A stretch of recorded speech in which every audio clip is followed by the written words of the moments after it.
Thank you, Mr. Chairman. I do find it intriguing that we heard the chairman refer to Secretary of State Hillary Clinton, that somehow her having 30,000 classified emails at a server at home is really no big deal, even after she bleach-bitted and cleaned up her hard drive, and then they had him physically destroy any copies of that. Interesting, because that person is an officer not protected and liable to prosecution under the PRA. And then someone actually just said, made a comparison to the President of the United States with a Democrat staffer. I mean, how asinine is that? That's nuts. The PRA is pretty doggone clear.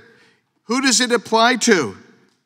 The government has to prove beyond a reasonable doubt that the accused is an officer, employee, contractor, or consultant of the U.S. But the case law is clear that the President of the United States is none of those, and when declassifying information, he does not have to go to any kind of specific procedure. That's the facts. That's the reality that you don't want to acknowledge. But then you move over, and let's start talking about this particular case here. Leaks after President Trump turned over 15 boxes. He turned over 15 boxes. Then there was the false leaks that we just heard talking about now about nuclear weapon and nuclear secrets being out.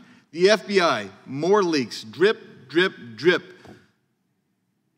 On July 6th, a hard drive is given to the FBI. What happened then? More leaks from the FBI. Trump complied with a grand jury subpoena prior to the raid. New portions of this document, the affidavit, show that President Trump gave additional documents to the FBI, again before the raid, just like he gave on a July 6th hard drive given to the FBI, all before the raid, which is not a quiet operation. A raid's not a quiet operation. Show up with 30 agents, guns drawn, everybody's investigating everything. And guess what? The warrant itself violated the Fourth Amendment because the Fourth Amendment requires particularity of the location and what you are looking for. This basically said anything in this massive public accommodation, public housing, that President Trump lived in, which is, I don't know how many rooms, dozens and dozens of rooms, subject to search for basically anything, for anything. That is a violation of the Fourth Amendment. But one of the great things that we've heard today is, hey, this is moot. This affidavit has already been released. Here's this page. Oh, it's all, wait a second, that's all redacted.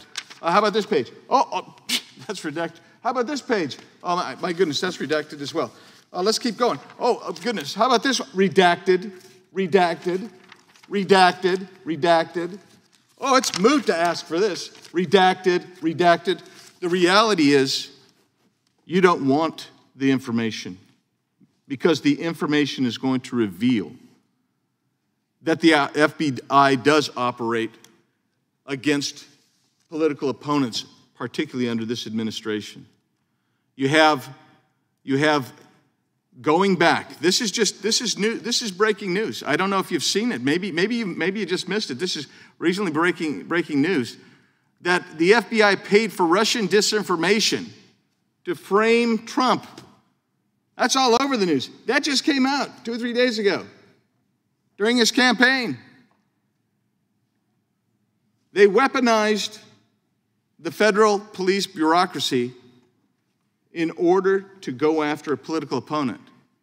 What does that sound like? Does that sound like the United States of America? No, that really doesn't. That's what's happening here. So when you look at it and you say, oh, come on now to say that the FBI or any other institution is weaponized, you just don't back the blue. Hey, we back the blue. That's why you're seeing in this coming forward more than 14 whistleblowers who say, you know what? Hey, the FBI has been weaponized for political purposes.